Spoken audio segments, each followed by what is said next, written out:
ஆனால் அத்தனை பொருள்லேயும் மஞ்சளுக்குன்னு தனித்துவம் உண்டு. மஞ்சள் வந்து ஒரு வாசப்படியில் பூசி வச்சின்னா கூட ஒரு பூச்சி புட்டு உள்ளே வராது. அதுக்காக ஆதியில் என்ன பண்ணால் வாசப்படியில் மஞ்சள் பூசணும். இப்போ டிசைன் பண்ணி வச்சுக்கிறான் இவன். ஏன்னா நாயை வெளியே கட்டி மனுஷன் பெட்டில் படுப்பான். இப்போ இவன் வெளியே படுத்துக்கு நாயை பெட்டில் படுத்து வைக்கிற காலம் இது. அதனால் அதெல்லாம் செய்யறதில்லை. பெண்கள் வந்து குங்குமம் வைக்கணும், இல்லை ஏதாவது பொட்டு வைக்கணும். இதுக்கு என்ன காரணம் அப்படின்னா, சாதாரணமாக ஒரு மனிதனை நீ நெத்தியை தொடுன்னா தொட்டுக்க மாட்டான். தொடுவானா? தொட மாட்டான். ஆனால் பொட்டு வைக்கணும்னா தொட்டுப்பான். அதுக்கு பேர் என்ன? பதி. கடவுள் இருக்கிற இடம். அதை தொடம்போது தான் உனக்கு உடலெல்லாம் உணர்வு ஏற்படும். அந்த உணர்வு அன்னாடம் ஏற்படணுன்றதுக்காக நீ குளித்து மஞ்சள் பூசி உன் உடம்புல எந்த கிருமியும் வராமல் குங்குமம் வைக்கும்போது ஒரு மகாலட்சுமியே அந்த வீட்டுக்கு வந்த மாதிரி இருக்கும். அதே நேரத்தில் அந்த பெண்ணுக்கு அது பாதுகாப்பாகவும் இருக்கும் இல்லையா? அந்த உணர்வு ஏற்படுறதுக்காக அங்கே பொட்டு வைக்கிறது. அதை வச்சே ஆகணும் எல்லாரும். ஆண்கள் வந்து பட்டை போட்டுக்கு அந்த உணர்வை உண்டாக்கிறான். சில பேர் நாமம் போட்டு அந்த உணர்வை உண்டாய்ப்பான். இது 2 வெள்ளை போடுவாங்க சில பேர் நாமத்தில், நடுவில் சகுப்பு போடுவாங்க. இது என்ன அப்படின்னா சந்திரகலை, சூரியகலை, அக்னிகலைன்னு அர்த்தம். இப்படி அந்த குங்குமம் வந்து பெண்களுக்கு முக்கியம். ஆனால் இது கல்யாணம் ஆகிற வரைக்கும், இளமையிலேருந்து கல்யாணம் ஆகிற வரைக்கும் அந்த குங்குமங்களை இட்டுன்னு வராங்க. கணவன் இறந்து அமங்கலி ஆகும்போது அவங்க என்னென்ன பண்ணுறாங்கன்னா அந்த குங்குமத்தை விட்டு விபூதி வைக்க ஆரம்பிக்கிறாங்க. இதுக்கு என்ன காரணம்? சில பேர் ஆம்பளைங்க கூட விபூதி பூசுவாங்க, குங்குமம் வைப்பாங்க. மனைவி இருந்துட்டால்னா வெறும் விபூதி பூசுவோம். இதுக்கு என்ன காரணம்? குங்குமன்றது பெண்ணு, விபூதின்றது ஆண். ரெண்டும் இணைஞ்சு வாழறது இல்லறம்.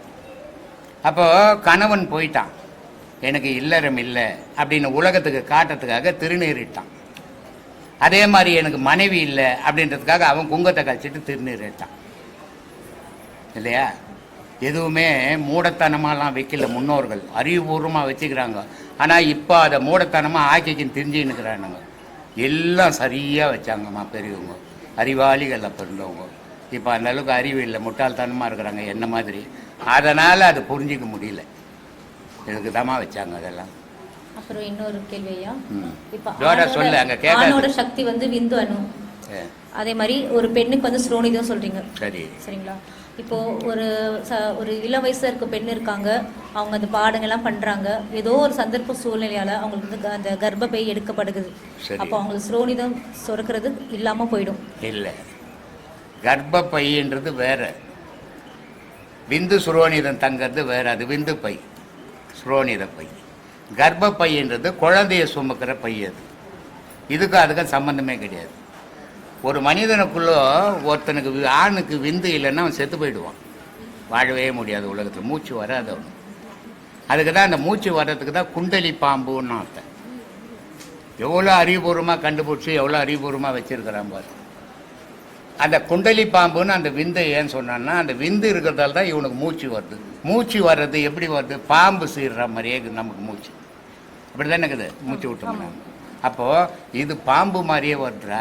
இது எங்கேருந்து வருதுன்னா குண்டலி பாம்புடா. அதுன்னா குண்டலின்றது அது ஒரு ஒய் ஜாயிண்ட் மாதிரி. அது இதெல்லாம் வந்து ஏமா ஏன் இந்த கொலவாரி ஒன்று இல்லை ஐயா, இப்போ வந்து இப்போ ஒரு ஒய் ஜாயிண்ட் மாதிரி. அது இந்த ஒய் ஜாயிண்ட்டில் யூரின் ஒன்றில் ரொம்பது, ஒரு பையில் ரொம்பது, விந்து சுரோனிதம் ஒரு பையில் ரொம்பது. யூரின் அதிகமாச்சுன்னா யூரின் வருது, விந்து அதிகமாச்சுன்னா தானாக வெளியே போகுது. ரெண்டும் ஒரு இதில் தான் நிற்கிது. ஆனால் கர்ப்பப்பைன்றது அது தனி. அது வந்து குழந்தைய தாங்குற பை, அது கர்ப்பப்பை. குழந்தைய வாங்குற பை, அது கர்ப்பப்பை. குழந்தைய வெளியே எடுக்கிற பை கர்ப்பப்பை. கர்ப்பப்பைக்கும் விந்து சுரோனிதத்துக்கும் சம்பந்தமே கிடையாது. ஒரு பெண்ணுக்கு சுரோனிதமே இல்லைன்னு சொன்னால் அவள் உயிரோடு வாழவே முடியாது. ஒரு ஆணுக்கு விந்து இல்லைன்னு சொன்னால் அவன் உயிரோடு வாழ முடியாது. அதனால தான் காலையில் கூட யாரோ கேட்டாங்க, சாகா கால் அப்படின்னு. சாகா கால், போகா புனல், வேகா தலை அப்படின்னா என்ன அர்த்தம் அப்படின்னா, நம்மளுடைய மூச்சு செத்ததே கிடையாது. கால்னா காற்று, அப்போ அது செத்ததே கிடையாது. அதனால் அதை சாகா கால்னா. போகா புனலுன்னா மரணத்திலேருந்து இவன் விந்து வெளியேற முடியாது, அடுத்தவங்ககிட்ட செலுத்த முடியாது, அது அவன் உடலுக்குள்ளே அது அழிஞ்சிடும். அதனால் அது போகா புனலுன்னா. வேகா தலைன்னா ஆன்மாவை வந்து வெயிலோ கத்தியோ மழையோ நினைக்கவும் முடியாது, வெட்டவும் முடியாது, முடியாது. இது முப்பொருளும் அழியா பொருள். இந்த முப்பொருள் தாண்டா உலகம் அப்படின்னா. அதனால் கர்ப்பப்பைன்றது வேற, விந்து பையன்றது வேறம்மா. ஸோ டாக்டர்கிட்ட போய் கேளுமா, இங்கே என்கிட்ட வந்து கேட்டு உயிர் எடுத்துங்கிற இதோ நம்ம டாக்டர் இருக்கிறார் பார்த்திபன், கேளு. அப்புறம் இன்னொரு கேள்வியா, நீங்கள் குரு சிஷ்யர் பற்றி நிறைய சொல்லியிருக்கீங்க. இப்போ வந்து ஒரு குரு வந்து சிஷ்யனை தேர்ந்தெடுக்கிறாரா, இல்லை சிஷ்யர் வந்து குருவை தேர்ந்தெடுக்கிறாங்களா, இல்லை குரு சிஷ்ய பந்த வந்து பூர்வ ஜென்ம புண்ணியம் இருந்தால் தான் ஒருத்தரால் இந்த குருவை அடைய முடியுமா? ரோட்டில் நான் போய் நகரேன், குரே வடங்குரே அப்படின்றான், சீடன் ஆகிட முடியுமா? சொல்லு, அவன் குருவேன்ட்டானே, சீடன் ஆகிட முடியுமா? நான் சொல்கிறேன் சிஷ்யா வணக்கம் சிஷ்யா அப்படின்றான், அவன் சிஷ்யன் ஆகிட முடியுமா? இது வாய் வார்த்தையால் ஆவறதில்லை, நிஜத்தில் ஆகணும். சீடன் அவன் குருவாகும். குருவும் நிஜ குருவாக இருக்கணும், சீடனும் நிஜ சீடனாக இருக்கணும். நான் சொல்லி கொடுக்கறதில்ல, மாறுபடாதவன் தான் சீடன் இல்லையா? ராமகிருஷ்ண பரமஹம்சர் எத்தனையோ சீடர்களுக்கு உபதேசம் கொடுத்தாரு. ஆனால் யாராலேயாவது அவர் வெளிப்பட்டாரா? வெளிப்படலை. ஆனால் அவர் சொல்கிறாரு, தடிக்கு உண்டா தெரு நிறைய குருமார்கள் இருக்கிறாங்க, ஆனால் ஒரே ஒரு சீடன் எனக்கு கிடைக்கல அப்படின்ட்டு. அந்த ஒரு சீடன் தான் விவேகானந்தர். அந்த ஒரு சீடன் விவேகானந்தர் வந்த உடனே விவேகானந்தருக்கு அதுக்கப்புறம் தான் விவேகானந்தர்ன்ற பேர், அவருக்கு நரேந்திரன் தான் பேர். அந்த ஒரு சீடன் விவேகானந்தர் கிடைச்ச பிறகு ராமகிருஷ்ணர் உலகத்துக்கே தெரிஞ்சார். அதுக்கு முன்னே கல்கட்டாக்கே தெரியாது. அப்போது இந்த சீடனால் அந்த குரு வெளிப்பட்டார். அந்த குருவால் இந்த சீடன் உலகமெல்லாம் போனான். இதுதான் உண்மையான குரு சீடம் பந்தம். சும்மா நீங்கள் உட்காந்து 4 கேள்வி கேட்டு நான் அவர் சிஷ்யங்கன்னு போய் வெளியே சொன்னேன், சீடன் ஆக முடியாது. நான் சொன்னதுலேருந்து மாறாமல் இருந்தால்தான் நீ சீடன். நான் சொன்னதெல்லாம் செய்தால்தான் சீடன். நீ என்னை வெளிப்படுத்தினால்தான் சீடன், இல்லைன்னா சீடன் சொல்லிக்க முடியாது. நான் பல வீடியோக்கள் சொல்ல, எனக்கு சரியான ஒரு உண்மையான சீடன் கிடைக்கல அப்படின்ட்டு இல்லையா? மலேசியாவில் ஒரு 2 உபதேசம் தான் வாங்கியிருக்கிறேன், தியாகராஜம் பண்ணிட்டு. அடுத்த மாதம் அவங்க ஒரு 40 பேர் ஒன்றா வராங்க மலேசியாவிலேருந்து. 2 உபதேசம் வாங்கிட்டு எனக்கு கோவில் கட்டிட்டான். அவன் வீட்டில் 1000 எதிர்ப்பு. அவன் மனைவி, நீ போய் இடம் வாங்குற, வீட்டுக்காக செய்யாத, பசங்களுக்காக செய்யாத, யாருக்கோ கோசம் செய்கிற அப்படின்னு பல எதிர்ப்புகள் வரதான் செய்யும். ஆனால் அன்னைக்கு எதிர்ப்பாக இருந்தது, இன்றைக்கி அவன் பொண்டாட்டியும் சேர்ந்து செய்துங்குது. இது எத்தனை பேரால் செய்ய முடியும்? 10 வருஷம் 5 வருஷம் சீடெல்லாம் இருக்கிறான் இங்கே. ஆனால் எவன் செய்தான்? இதுக்கு என்ன காரணம்? அதனால் இவன் சீடன் இல்லையான்னா, இவன் எனக்கு அவனுக்கு தான் தெரியும், உலகத்துக்கு தெரிய மாட்டான். ஆனால் அவன் உலகத்துக்கு தெரியுறானே இன்னைக்கு, அதுதான் சீடன். நேற்று எனக்கு ஒரு இதெல்லாம் அனுப்பிச்சிக்கிறான், ஸ்டில் எல்லாம். அங்கே என் ஃபோட்டோ போட்டு அந்த கோயில் சிலையெல்லாம் செய்து வச்சிட்டான். நேற்று கவர்மெண்ட்லேருந்து ப்ரூஃப் வாங்கி அந்த போர்டெல்லாம் பெரிய போர்டுங்கெல்லாம் வச்சுருக்கிறான். அதை எனக்கு அனுப்பிச்சான். என்னுடைய இது போட்டு அவனுடைய ஃபோட்டோ போடல. செலவு பண்ணுவான் அவன் தானே, அவன் போட்டோ தானே போட்டுக்கணும். கோயிலுக்கு ஒரு லைட்டு வாங்கி கொடுக்கணுன்னா சாமிக்கு டியூப் லைட்டு ஃபுல்லாக இவன் பேர் அட்ரஸ் எல்லாம் எழுதி லைட்டை போட்டின்னா வெளிச்சமே இருக்காது. இப்படி செய்கிற காலத்தில் அவன் அவ்வளோ பெரிய கோவிலை கட்டி லட்சக்கணக்கில் செலவு பண்ணி அவ்வளோ செலவுகளை செய்து பேனர் வைக்கும்போது அவன் பேர் போட்டுக்கல அதில். அப்போ அவன் எப்படிப்பட்ட சீடனாக இருக்கணும் இல்லையா? அரக்கோணத்துலேருந்து ஒரு பொண்ணு வருது, இங்கே புருஷன் பொண்டாட்டி வருவாங்க, 2 குழந்தைங்க வருவாங்க. 40 சென்ட் இடம் திண்ணனூர்லேருந்து திருவள்ளூர் போகிற வழியில், பாக்கத்துலேருந்து திருவள்ளூர் போகிற வழியில் 40 சென்ட் இடம் எனக்கு கோயில் கட்டுறதுக்கு வாங்கி வச்சுக்குது. அப்போது சீடர்கள் எல்லாரும் எல்லாரும் வசதியாக இருக்கிறவங்க தான். சில பேருக்கு வசதி இல்லாமல் இருக்குது, ஆனால் செய்யணுன்ற மனம் இல்லை. ஏழை மனமாக தான் இருக்குது, பணக்கார மனமாக இல்லை. ஆனால் பணம் ஏராளமாகுது. அதனால் சீடன் குரு சீடன்றத அவன் எந்த நேரமும் என்னை நினச்சி உருக்குறான்னா அவன் சீடன். எதுவும் ஆசீர்வாதா குரு வர குரு அப்படின்ட்டு போகிறவங்களாம் சீடன் ஆகிட முடியாது. சாமி, ஒரு சின்ன சந்தேகம். சித்தர் நினைச்சா ஒருத்தங்க தலையெழுத்தை மாற்ற முடியுமா? ஏமா சித்தர்கள் நினைத்தால் கடவுளாலேயே மாற்ற முடியாது, தலையெழுத்தை மாற்ற முடியாது. சரி சாமி, இப்போ பிறக்கும் போதே ஒருவன் வந்து உனக்கு எழுதி வச்சுக்கின, நீயே எழுதி வச்சுக்கின, இன்ஜினியர், டாக்டர் அப்படிங்கிறது அப்போவே பிறக்கிறதுக்கு முன்னாடி. ஆமாம் ஆமாம். அப்போ ஒருத்தன் வந்து திருடுறான், கொள்ளையடிக்கிறானா, அவனுக்கு அதுக்காகவே பிறந்தவன். அப்போ இது தப்புங்கிறது வந்து அப்போ அவனை தப்பு ரைட்டு செய்யாதவனுக்கு தானே தெரியும், செய்தவனுக்கு தப்பு ரைட் தெரியும். ஒருத்தன் கொலை பண்ணுறான், அவனுக்கு சரின்னு தானே குத்துறான். தப்புன்னா ஏன் போய் குத்த போகிறான்? ஒருத்தன் திருடுறான் ஊரா மட்டும் பொருள், தப்புன்னா அவன் ஏன் திருட போகிறான்? அவனுக்கு அது சரி, பார்த்தவனுக்கு தப்பு. அப்படியே அப்போ தலையெழுத்து வந்து என்னவோ அதுபடி தான் நடந்துட்டு இருக்கோம். ஒரு சித்தர்னாலையும் மாற்ற முடியாது. நபிகள் நாயகர் சொல்கிறாரு, ஒரு மனிதன் பிறக்கும் போது அது கொஞ்சம் வேறுபட்ட விஷயம் அது. ஏன்னா பிறந்த செத்தவன் திருப்பி பிறக்க போதெல்லாம் கடவுளே தேவை கிடையாது. மனுஷன் ஒருத்தன் பிறந்தா அவன் வாழ்ந்துருக்கிறான், செத்து போகிறான். திருப்பி அவனுக்கு மறுபிறப்பு இல்லைன்னு சொன்னால் கடவுளுக்கு இங்கே வேலை கிடையாது. கடவுள் என்னத்துக்கு ஒன்றா பிறந்தாச்சே, நல்லவனாவோ கெட்டவனாவோ கஷ்டப்பட்டோ வசதியாவோ எப்படியோ ஒன்று வாங்க செத்து போகிறான். திருப்பி மறுபடியும் பிறக்க போகிறதெல்லாம் அவனுக்கு கடவுள் அங்கே தேவை கிடையாது. அது அப்பாற்பட்ட பிரச்சனை. அவங்க 2 மாதமும் பிறப்பு இல்லைன்னு சொல்லின்னுக்கிறாங்க, அது இன்னும் அறியல அவங்க. ஆனால் நபிகள் நாயகன் சொல்கிறாரு, ஒரு மனிதனை அல்லாஹ் படைக்கும் போது 3 படைக்கிறார். அந்த 3 என்ன பண்ணுறாங்க அப்படின்னா, ஒருத்தன் சோதகை பக்கம் தோளில் உட்காந்துங்கிறானா, ஒருத்தன் பீசகை பக்கம் தோளில் உட்காந்துங்கிறானா, ஒருத்தன் உச்சியில் உட்காந்துங்கிறானா. இந்த உச்சியில் உட்காந்துங்கிறவன் உலகத்தினுடைய செயல் புரிகிறானா, நன்மை தீமைகளை செய்கிறானா. இந்த சோதகை பக்கங்கிறவன் நன்மை செய்யறதெல்லாம் கணக்கு எழுதினுக்கிறான், பீசகை பக்கங்கிறவன் தீமை செய்யறதெல்லாம் கணக்கு எடுத்துங்கிறானா. இவன் மரண தருவாயில் இது 2 இந்த கணக்கை எடுத்து போய் அல்லாஹ்விடம் கொடுக்குறாங்க அப்படின்ற நபிகள் நாயகன் சொல்கிறார். அப்போது அந்த கணக்கை எழுதினவனே தான் இவன் கணக்கை வச்சுக்கிறான். எந்த ஒரு மனிதன் இந்த பிறவியில் அவன் என்ன எவ்வளோ நன்மைகள் செய்கிறானோ அந்த நன்மைக்கு ஏற்ற மாதிரி அவன் மரண தருவாயில் அவனுடைய ஆன்மா நிர்ணயம் பண்ணுது வாழ்க்கையை. நீ இந்த தவறுகள் செய்துகிற, நீ இந்த மாதிரி பிறந்து இது தீர்த்துட்டு வா அப்படின்னு பிறக்கிறான். ஆனால் இவன் தீர்க்காமல் திருப்பி திரும்ப திரும்ப திரும்ப அதையே செய்து அதிகமாக பண்ணிக்கிறான். ஒரு பொய் ஒரு தவறை செய்துட்டான்னா அந்த தவறை மறைக்கிறதுக்கு 10 தவறை செய்து நிற்பான். அந்த மாதிரி மனிதனுடைய வாழ்க்கையில் செய்த தவறுகளை மறைக்கிறதுக்கு தீர்க்கிறதுக்கு வந்தால் இந்த உலகத்தில் தீர்க்காமல் ஆசைன்ற நோய் பிடிச்சிக்கின அவனை திரும்பி திரும்பி திரும்பி பாவத்திலேயே பண்ணி அவன் சுமந்து கொண்டு போட்டுருக்கிறான்.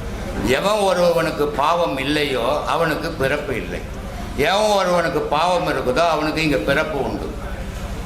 என்கிட்ட ஒருத்தர் கேள்வி கேட்டாங்க, இன்றைக்கி கிறிஸ்துவ மதம் வந்து உலகம் ஃபுல்லாக வளர்ந்துக்கின்னு இருக்குது, முஸ்லீம் மதம் உலகம் ஃபுல்லாக வளர்ந்துக்கின்னு இருக்குது, இந்து மதம் குறைஞ்சிக்கின்னு இருக்குது, இதுக்கு என்ன காரணம்னு கேட்டாங்க. நான் சொன்னேன், கிறிஸ்துவ மதம் வந்து வழிபட வச்சுருக்குது, முஸ்லீம் மதமும் வழிபட தான் வச்சுருக்குது, இந்து மதம் கடவுளை அடையிறதுக்கு வச்சுருக்குது. கடவுளை அடைஞ்சவன் பிறக்கிறது இல்லை, பிறக்காதால இங்கே ஜனம் கம்மியாகி போச்சு, அவன் பிறக்கிறதுக்குன்னே இருக்கிறதெல்லாம் அதிகமாகி போச்சு என்ன இல்லையா?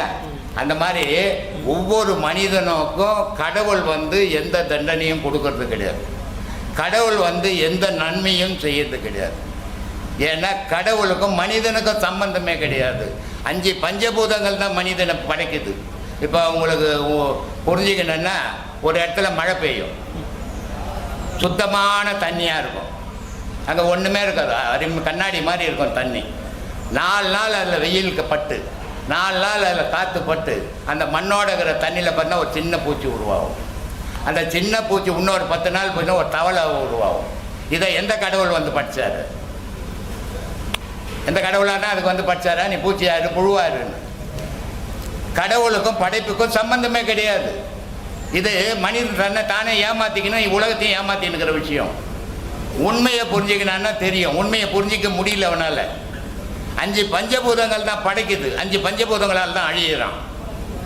இறைவனுக்கு இங்கே வேலையே இல்லை, 5 பஞ்சபூதங்களை ஏற்கிறது தான் இறைவன். அப்படிப்பட்ட இறைவன் அடையணும்னா இந்த 5 பஞ்சபூதத்தை ஒன்றா ஆக்கணும், அப்போ தான் இறைவன் அடைய முடியும். 5 பஞ்சபூதம் தனித்தனியாக இருக்கிற வரைக்கும் இறைவன் அடைய முடியாது. அந்த ஒன்றா ஆக்கிற வழியை தான் சொல்லி கொடுத்துன்னுக்குறோம். யோகம்ன்றது என்னன்னா, தனித்தனியாக இருக்கிற பொருளை ஒன்று சேர்க்கறது தான் யோகம். ஒன்று சேர்ந்தால்தான் ஞானம், ஞானம் சேர்ந்தால்தான் கடவுள். ஞானம் கிடைக்காத வரைக்கும் மனுஷனுக்கு கடவுள் தெரியாது, கடவுள் அடையவும் முடியாது. அவன் மதத்துக்கு ஏற்ற மாதிரி அவன் போய் வழிபட்டு நிற்பான், ஆனால் அது கடவுளுக்கு அவனுக்கும் சம்பந்தம் கிடையாது. ஆனால் கடவுளை கும்பிட்டுட்டு வரேன்னு சொல்லுவான், அவனே அவனை ஏமாத்தின்னுக்கிறான்னு அர்த்தம். அது இதுக்கு ஜாதி மதம் கிடையாது கடவுளுக்கு. கடவுள் நன்மை கெட்டவன் நல்லவனே கிடையாது கடவுள்கிட்ட. ஏன்னா கடவுளுக்கு இன்ப துன்பம் கிடையாது, எவனுக்கு இன்ப துன்பங்குதோ நல்லது கெட்டது அப்போ தான் யோசிப்பான். கடவுளுக்கு இன்ப துன்பம் இல்லாத போது நல்லது கெட்டது அவர் பார்க்கறதே கிடையாது.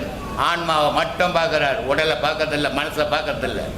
அந்த ஆன்மா பதப்படணும், பதப்படுறது தான் யோகம் வேணுன்றது. அதனால இங்கே கடவுளை கடவுளை கடவுளைன்னு ஏமாத்தின்னுக்குறோம். நிஜத்தில் யோசித்தீங்கன்னா தெரியும், இறைவனுக்கும் நமக்கும் சம்பந்தமே இல்லாத வாழ்ந்துன்னுக்குறோம் வாழ்க்கை. இப்போ மனிதனுக்கு கடவுள், மிருகத்துக்கு யார் கடவுள்? 84,000 கோடி ஜீவராசிகள் உலகத்தில் இருக்குது. எது கடவுள் அதுக்கு? அது வாழலையா? அது சாகலையா? அது குட்டி போடலையா? அது தூங்கலையா? ஏன் இதெல்லாம் புரியல? அது என்ன மனுஷனுக்கு மட்டும்தான் கடவுளா? மற்ற உயிருக்கு கடவுள் இல்லையா? இதெல்லாம் புரிஞ்சாதான் கடவுளை பற்றி புரியும். இதெல்லாம் புரியாதவனு கடவுளை பற்றியே புரியாது. அதனால கடவுள் என்றது உன்னுடைய மூச்சு தான் கடவுள். உலகத்தில் எதுவும் கடவுள் இல்லையா? உன் மூச்சு தயா கடவுள். இந்த மூச்சு ஓடுறதுக்கு கடவுள் ஆகாரம் தயா கடவுள். அது ஜீவராசிகளுக்கும் ஆகாரம் எல்லாம் செத்து போடும். மனுஷனுக்கும் கடவுள் வந்து காப்பாற்ற சோறு இல்லைன்னா செத்து போடுவான். அப்போ கடவுள்ன்றது முதல்ல மனிதனுக்கு ஆகாரம் தான். பிறந்த உடனே பால் கொடுக்குறான் தாய், கொடுக்கலாம் அந்த குழந்தை செத்து போயிடும். கொஞ்சம் வளர்ந்த உடனே ஏதாவது ஆகாரம் ஊட்டுறாது, எல்லாம் செத்து போயிடும். அங்கே குழந்தை கடவுள் தெரியுமா? கடவுள்ன்றது ஒன்று கிடையாதுயா. கடவுளே நீ தாயா கடவுள். உன்னை தவிர உலகத்தில் வேற எதையா கடவுள்? நீ தானே ஏன் செயல் புரியுறீங்க? இது ஏன் புரியல? நன்மையின் தீமையை நீ தானே செய்துன்னுக்கிற. இந்து கோயிலில் சிலைங்க வச்சுருக்கோம். ஒரு கோவிலில் பார்த்தீங்கன்னா சாந்தமாக ஒரு சாமி ஆசீர்வாதம் பண்ணுற மாதிரி இருக்கும். ஒரு கோவிலில் பார்த்தீங்கன்னா சூளங்கெல்லாம் வச்சு நிற்கும். இதெல்லாம் எது கடவுளுக்கு தேவையா? கடவுள் கண்ணால் பார்த்தா உலகம் அழிஞ்சிடும். அங்கே வச்சுக்கிறதெல்லாம் கடவுள் சிலையில் உன் சிலையை தான் வச்சுக்குது. மனித வாழ்வு மனிதன் இப்படிலாம் இருக்கிறான்டான்னு சித்தரித்து வச்சுக்கிறான். இந்த உண்மைகள் தெரியாத கடவுளை பற்றி தெரிஞ்சிக்கவே முடியாதுப்பா. அதனால் மனிதனுக்கு, எந்த மனிதனுக்கும் கடவுள் எந்த தண்டனையும் கொடுக்கறதில்லை. நல்லபடியாக வாழறதும் தீமையில் அழியதும் நீயே காரணம். உனக்கு வேற யாரும் காரணம் கிடையாது. மாயை வந்து பிடிச்சிக்கிச்சு, மாயையில் மாட்டிக்கினேன் அப்படின்னு சொல்லுவான். மாயை இவனை தேடி வரல, இவன் மாயை தேடி போய் விழுவான். அதனால் பட்டினத்தார் ரொம்ப அழகாக சொல்லுவார், முதற் சங்கு அமுதூட்டும். ஒரு குழந்தை பிறந்த உடனே தாய் கொடுக்குறால பால், அது பால் இல்லையா, அமுதம். அதுதாண்டா ஒரு குழந்தைய உயிராக வளர்க்கறதுக்கு காரணமே அந்த தாய் கொடுத்த பால் தாண்டான்றான். அதனால் அதை பாலுன்னு சொல்லலை, அமுதுன்றான். அதை முதற் சங்கு அமுது ஊட்டும், இடைச்சங்கு நல் விலங்கு பூட்டும்னா. தாலி கட்டும் போது ஒரு பாலும் பழம் கொடுப்பாங்க. அது ரெண்டு பேரும் இணைக்குதுடா, விலங்கு போட்டுதுடா ரெண்டுக்கும். கடைச்சங்கு அம்புட்டோ இம்புட்டோ, கடைசியாக ஊத்துறேன பால், அம்மா வந்துக்குது, அக்கா வந்துக்குது, தங்கச்சி வந்துக்குது, அண்ணன் வந்துக்கிறான்ட்டு. அது தப்புனா தப்பும், போனாலும் போகண்டான்ட்டான்.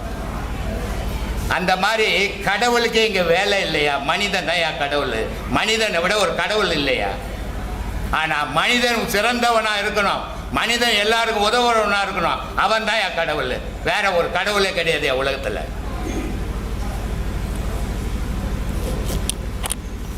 ஐயோ, இப்போ இந்த முதல் பாடம் பண்ணுறதுலேருந்து கோயிலுக்கு போகிற ஆர்வம் குறைஞ்சிடும். அது குறைஞ்சிடும், குறைய தான் செய்யும். ஏன்னா உண்மை தெரியாத வரைக்கும் ஊரெல்லாம் சுற்றிங்க. அந்த உண்மை தெரியும் போது உனக்குள்ளே உட்காந்துங்கிறது. இப்போ நான் தான் கடவுள்னு உனக்கே தெரியுது. இப்போ நான் சொல்ல வேண்டியதே இல்லை. அதனால் ஒவ்வொருத்தரும் தனக்குள்ளே தன்னை ஆராயும் போது நான் தானே கடவுள் என்ற நினைப்பு வந்துடும். நான் எனக்கு கடவுள், நீ உனக்கு கடவுள். நான் உனக்கு கடவுள் இல்லை, நீ எனக்கு கடவுள் இல்லை. இந்த மனோபாவத்தை மனசில் வழங்கும். கடவுள்னு தனியாக உலகத்தில் ஒன்றுமே கிடையாது. சும்மா ஏமாத்தின்னுக்கிற விஷயம் அதெல்லாம். அது எதுக்காக விற்கப்பட்டது? கடவுள்னு ஏன் வகுத்து வச்சான் ஆதியில் அப்படின்னா, மனுஷன் காட்டு மிராண்டி மாதிரி ஆயிடுவான். அதனால் நம்மளை விட ஒரு உயர்ந்த பொருள் இருக்குது, அதுதான் நம்மளை காப்பாற்றுது, அதுக்கு தான் நம்ம அதால் தான் நம்ம பிறந்தோம், அதால் தான் நம்ம அழியிறோம் அப்படின்னு வச்சாதான் மனுஷன் ஒரு பயத்துக்குள்ளே வாழ்வான், ஒரு கட்டுப்பாட்டுக்குள்ளே வாழ்வான்றதுக்காக வகுத்து வச்சான். ஆனால் இன்னைக்கு நான் சொல்கிறேன், இறைவன்ற உடனே மனிதன் தான். மனிதனை விட இறைவன் ஒன்றும் இல்லையா? ஆத்மா வணக்கம் சுவாமி. வணக்கம்மா. வழிபாடு தியானம் இது செய்யறதால நம்மளுடைய துன்பத்தை நீக்கிக் கொள்ள முடியுமா சுவாமி? முடியாதுமா. முடியாது. 1 செகண்ட் சார். என்னுடைய பிறப்புகள் எத்தனை சுவாமி? இப்போ அதை பார்த்தீங்கன்னா அது எத்தனை பிறப்பு அப்படிங்கிறத நம்ம எப்படி அறிஞ்சுக்க முடியும்? யாராலையுமே அறிய முடியாதுமா. பிறப்பை அறிய ஆரம்பிச்சிட்டீங்கன்னா இப்போ நீ இங்கே பிறந்திருக்கிற, நீ போன பிறப்பில் மைசூர் மகாராஜாவுக்கு பொண்ணாக இருந்த, இப்போ இந்த பிறப்பில் சாதாரண ஆளுக்கு பொண்ணாக இருக்கிற. இப்போ மைசூர் மகாராஜாவுக்கு பொண்ணுன்னு உனக்கு தெரிஞ்சிருந்தா நீ என்ன பண்ணுவ? என்ன பண்ணுவ? சந்தோஷப்படுவேன் சுவாமி. கோர்ட்டு போய் கேஸ் போட்டுருவேன். மைசூர் மகாராஜா பொண்ணு நானே, எனக்கு பாகம் கொடுக்கண்டான்னு கேஸ் போட்டுருவேன். கடவுள் எவ்வளோ பெரிய அறிவாளிப்பார். இந்த உடல் விழுந்த உடனே இந்த உடலுக்குள்ள இருந்த நினைவெல்லாம் அழிச்சிடறான். மறு பிறப்பு எடுத்த உடனே அந்த உடலுக்கு ஏற்ற மாதிரி நினைவுகளை தான் உண்டாக்குறான். இல்லைன்னா உலகம் விபரீதமாகி போயிருக்கும், இந்நேரம் உலகம் அழிஞ்சு போயிருக்கும் நினைவுகள் இருந்திருந்தா. அதனால எந்த பிறப்பில் யார் என்னவா, போன பிறப்பில் ஆம்பளையா இருந்தியா பொம்பளையா இருந்தியா தெரியாது இல்லையா? ஆண் பெண் எதை வச்சு நிர்ணயம் பண்ற? தாயும் தகப்பனும் புணரல் பண்றதுக்கு முன்ன அந்த விந்துல ஆணா பெண்ணான்னு சொல்ல முடியுமா?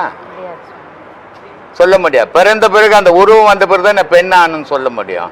அப்படிப்பட்ட புனிதமான மதம் இது.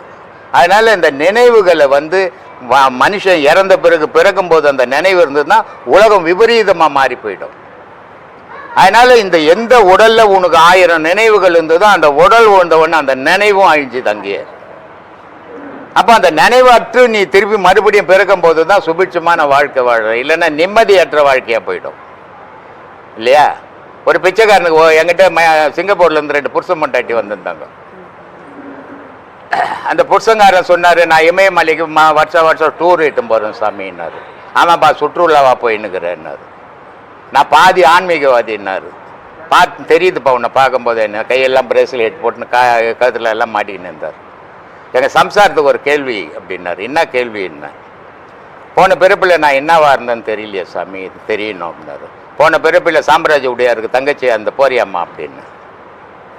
இல்லை போன பிறப்பில் பிச்சை எடுத்துக்கின்னு இருந்தேன், இப்போ சிங்கப்பூரில் 2 பசங்களை வச்சுக்கின்னு புருஷன் பண்ணிட்டு நல்லா இருக்கிறீங்க, போன பிறப்பில் பிச்சை எடுத்து போய் எடுக்கிறியாம்மான்னு. எடுக்க முடியாது. அப்போ ஏன் போன பிறப்பை பற்றி பேசுகிற? இந்த பிறப்பில் என்னவா இருக்கிற, என்ன செய்யணும், எதை எப்படி வாழணுன்றது நினை. போன பிறப்பில் என்ன வந்தா, அதுக்கு முன் பிறப்பில் இருந்தா என்னவா இருந்தா நீ என்ன பண்ண போறப்பா? அதனால அது தேவையற்ற கற்பனை வாழ்வு. அதனால இந்த காலத்துல இந்த நேரத்துல நம்ம பிறந்து இருக்கிறோம். இப்போ நமக்கு குழந்தை இருக்குது, நமக்கு புருஷன் இருக்கிறோம், நமக்கு அம்மா இருக்கிறோம், நமக்கு அப்பா இருக்கிறோம், நம்ம படிக்கிறோம், நம்ம கல்யாணம் ஆகிக்குது. இப்போ இதுக்கு ஏற்ற மாதிரி எப்படி வாழணும் அந்த வாழ்க்கையை நினைக்கணுமே தவிர போன வாழ்க்கை வருங்கால வாழ்க்கையை நினைக்கவே கூடாது. நினைச்சா நிம்மதி எழுந்துருவீங்க. சொல்லுமா. அடுத்தது பார்த்தீங்கன்னா இப்போ மூலாதாரம் அப்படின்னா என்ன சுவாமி, அதை பற்றி கொஞ்சம் விளக்கம் சொல்றீங்களா? மூலாதாரம்னா அம்பாள் இருக்கிற இடம்னு அர்த்தமா? மனுஷனுக்கு 7 ஸ்தானங்கள் இருக்குது. மூலாதாரம்ன்றது விந்து பை இருக்கிற இடம் தான் மூலாதாரம். அதுக்கு மேல ஆணும் பெண்ணும் பிறக்கிற இடம் தான் சுகுதிஸ்தானம். அதுக்கு முன்ன இந்த மூச்சு உருவாகிற இடம் தான் மணிப்பூரகம். இப்படி ஒவ்வொரு ஸ்தானத்துக்கும் ஒவ்வொரு இயக்கங்கள் இருக்குது. அந்த இயக்கத்துக்கு ஏற்ற மாதிரி கடவுளுடைய பேர் வச்சிருக்குது அங்க. அதனால மூலாதாரம்னா விந்துன்னு அர்த்தம், மூலாதாரம்னா நெருப்புன்னு அர்த்தம், மூலாதாரம்னா அம்பாளுன்னு அர்த்தம். சொல்லுமா சுவாமி. இப்போ மற்றவங்க செய்யற புண்ணியத்தால நம்ம வாழ முடியுமா சுவாமி? இப்ப நான் செய்யற புண்ணியம் உங்களை வாழ வைக்கும் அப்படின்னு சொல்றாங்க இல்லையா? சரி, அந்த புண்ணியம் மற்றவர்களை வாழ வைக்க முடியுமா? நீ சாப்பிட்டா எனக்கு வரும்னா வாழ வைக்க முடியும். நீ சாப்பிட்டுனா என் வயிற்றுக்கு வந்ததுன்னா கண்டிப்பா நீ செய்த புண்ணியம் எனக்கும் வரும். வருமா? எப்படி சுவாமி? அப்புறம் நீ செய்த புண்ணியம் எனக்கு எப்படிமா வரும்? யார் யார் செய்கிறாங்களோ அது அவங்கவுங்களுக்கு தான் உபயோகமாகுமே தவிர மற்றவங்களுக்கு கொடுக்க முடியாது. எடுத்து பாவ புண்ணியம்ன்றது அவங்கவுங்கள சார்ந்தது. பாவத்தையும் எடுத்து கொடுக்க முடியாது, புண்ணியத்தையும் எடுத்து கொடுக்க முடியாது. ஆனால் பாவமோ புண்ணியமோ எங்க செய்யப்படுது அப்படின்னு பார்க்கணும். ரெண்டுமே இந்த உலகத்தில் செய்யப்படுறது. பாவம் செய்யறது இந்த உலகத்தில் தான், புண்ணியம் செய்யறது இந்த உலகத்தில் தான். பாவம் செய்தால் அது உனக்கு தான் சொந்தம், புண்ணியம் செய்தாலும் அது உனக்கு தான் சொந்தம். அது அடுத்தவங்களுக்கு கொடுக்க முடியாது, கொடுக்குற பொருளும் கிடையாது. ஏன்னா இப்போ நீ புண்ணியத்தை கொடுக்குறேன்ட்டு நாளைக்கு பாவத்தை கொடுத்தீங்கன்னா நான் வாங்கிக்கணும்ல? வாங்குவேன்னா? கடவுளே வாங்க மாட்டான், அப்புறம் நான் மனுஷன் எப்படி வாங்குவேன்? அதனால இது மனுஷனையும் ஏமாற்றக்கூடாது, கடவுளையும் ஏமாற்றக்கூடாது. நிறைய பேர் என்ன பண்ணுவாங்க, நான் பண்ண பாவத்தெல்லாம் கடவுள்கிட்ட ஒப்படைச்சேன்னா மனுஷனுக்கே இவ்வளோ அறிவு இருக்குது, கடவுளுக்கு எவ்வளோ அறிவு இருக்கும். அதனால யார் பாவத்தையும் கடவுள் வாங்க மாட்டான். நன்மை செய்தாலும் அது மனிதனுக்கே கடவுள் கொடுக்குறான், பாவத்தை செய்தாலும் தீமையை செய்தாலும் அது மனிதனுக்கே கொடுக்குறான். இறைவன் ஒன்றும் ஏமாளி கிடையாது, பேரறிவாளன் இறைவன். அதனால யார் பாவமும் யாருக்கும் சேராது, யார் புண்ணியமும் யாருக்கும் சேராது. நீ எங்கிருந்து பிறந்தையோ, எந்த தாய் தப்பங்கிட்ட இருந்து பிறந்தையோ, அந்த தாய் தப்பன் செய்த பாவ புண்ணியம் உன்னை சாரும். அடுத்தவனுக்கு, பக்கத்து வீட்டுக்காரனுக்கு, பார்த்தவனுக்கு, கேட்டவனுக்கெல்லாம் சேராது.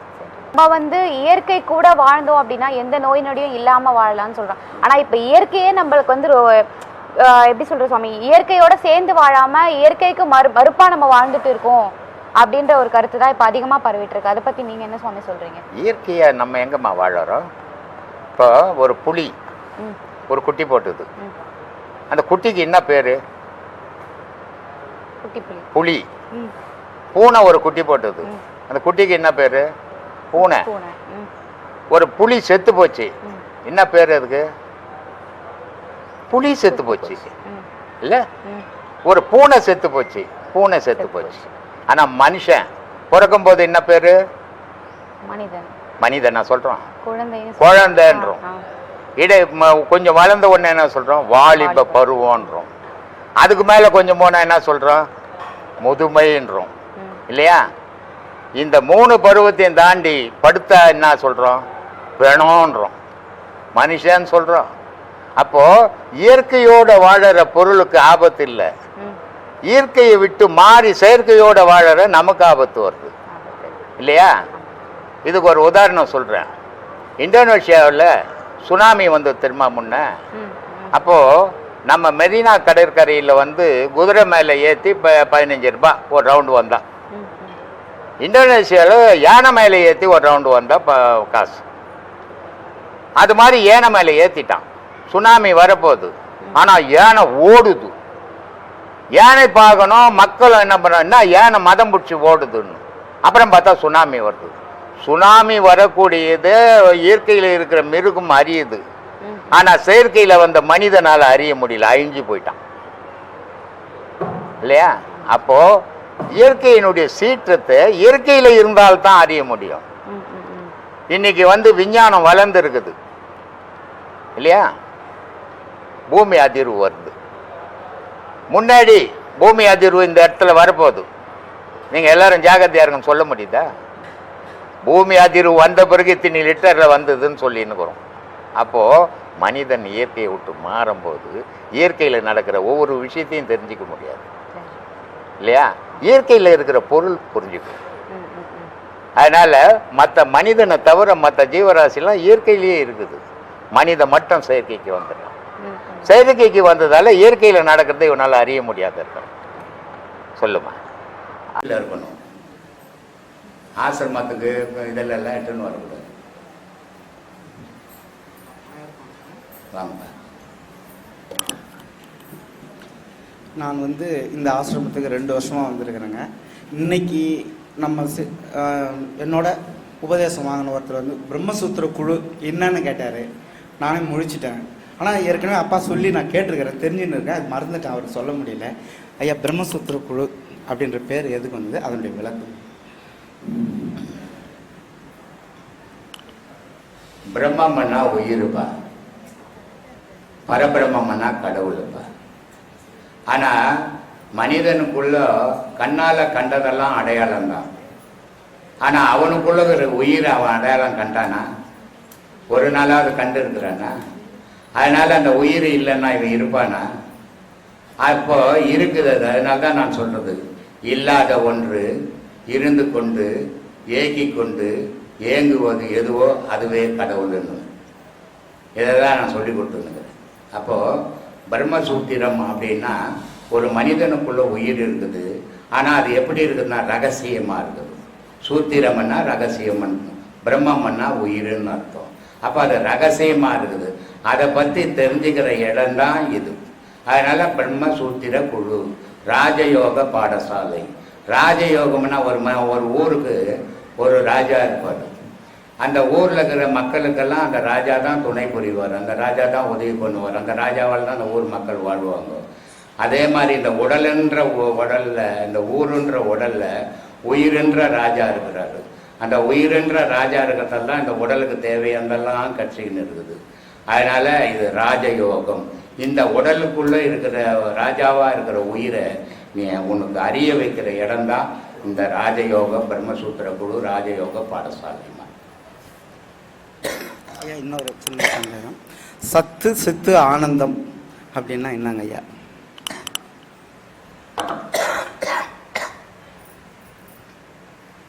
சத்துன்னா உனக்குள்ள இருக்கிற பலம், சித்துன்னா உனக்கு இருக்கிற பலத்தை செயல்படுத்தினா நடக்குதா நடக்கலையான்றது சித்து. அதுக்கு பேர் சித்தாடல்னு பேர். அப்போ இந்த சத்தும் சித்தும் ஒன்று சேர்ந்தால் மனிதனுக்கு தன்னறியாம பேரானந்தம், ஆனந்தம் இல்லை பேரானந்தம். அது ஆனந்தம்ன்றது ஒரு பொண்டாட்டிக்கு புள்ள பிறந்து போச்சுன்னா ஒருத்தனுக்கு ஆனந்தம் தான், வீடு கட்டிட்டான்னா ஒரு ஆனந்தம் தான், கல்யாணம் பண்ணிக்கினான்னா ஒரு ஆனந்தம் தான். ஆனால் நிலையற்ற ஆனந்தங்கள் அதெல்லாம். நிலையான ஆனந்தம் சத்து சித்து பேரானந்தம் நிலையான ஆனந்தம் தான். ரொம்ப சந்தோஷம். ஏன் அது அப்பப்போ போட்டுடுற அப்பப்போ எடுத்துக்கிறேன் இருக்கு, பயமா இருக்குது. உங்கள் பக்கத்தில் வந்து உட்கார்றதுக்கு கொஞ்சம் நான் என்ன ஆச்சரியம் இருந்ததுங்க. நான் கிட்டத்தட்ட 2 வருஷமாக இங்கே வந்து பாடம் வாங்கிட்டு ஒரு 4வது பாடம் போயிட்டு இருந்தேங்க. நல்ல முறையாக பண்ணிகிட்ருக்கேன். ஒரு 2 வருஷத்துக்கு முன்னே இங்கே வருவதற்கு முன்னாடி ஒரு சின்ன ஒரு சம்பவம் ஒன்று யூடியூப் சேனல் மூலயமா நான் பார்த்து அதை இது பண்ணியிருக்கேன். என்னென்னா, சென்னையில் ஒரு தம்பதியர் வந்து குடும்பத்தில் வந்து திருமணம் வச்சுருக்காங்க. அந்த திருமண அழைப்பிதழ் கொடுக்கும்போது ஒரு விபத்து நடந்துடுது. அந்த அம்மா வந்து எழுந்து நடக்க முடியாத அளவுக்கு அடிபட்டுடுது. அந்த நேரத்துக்கு அவங்க வந்துட்டு அப்பாவை நினைக்கிறாங்க, ஐயாவை தான் நினைக்கிறாங்க, இந்த மாதிரி ஆயிடுச்சு, இந்த திருமணம் நல்லபடியாக நடக்குமா அப்படின்ற மாதிரி அவங்க வேதனைப்படும்போது அப்பா வந்து அவங்க வீட்டில் போய் நிற்கிறாரு. நான் நினச்சி ஒரு 5 நிமிஷத்தில் அடுத்த நிமிஷத்துலேயே அப்பா வந்து அந்த இடத்துல போயிட்டு, உங்களுக்கு நல்லா ஆகிடும், 10 நல்ல உடல் நலம்னு ஆகிடுவீங்க, இந்த திருமணம் நல்லா இனிதாக நல்லா நடக்கும். அந்த ஒரு நிகழ்வு வந்து என் மனசு ரொம்ப ஈர்த்துச்சுங்க. அது வந்து இந்த நேரம் எதுக்கு சொல்ல வரேன்னா, எல்லோரும் வந்து ஐயா சொல்கிற இது கேட்டு நாம் வந்து அவர் வழி நடப்போம் அப்படின்றதுனால, அதாவது உண்மையாக நாம் வந்து அதை வந்து இது பண்ணோமாக்கா நமக்கு நல்ல பலன் கிடைக்குன்றதை சொல்லி என்னுடைய உரை முடித்துக் கொள்கிறேன். நன்றி, வணக்கம், ஆத்மா வணக்கம். இன்னைக்கு மைசூர்லேருந்து சினிமா டைரக்டருங்க வந்திருந்தாங்க.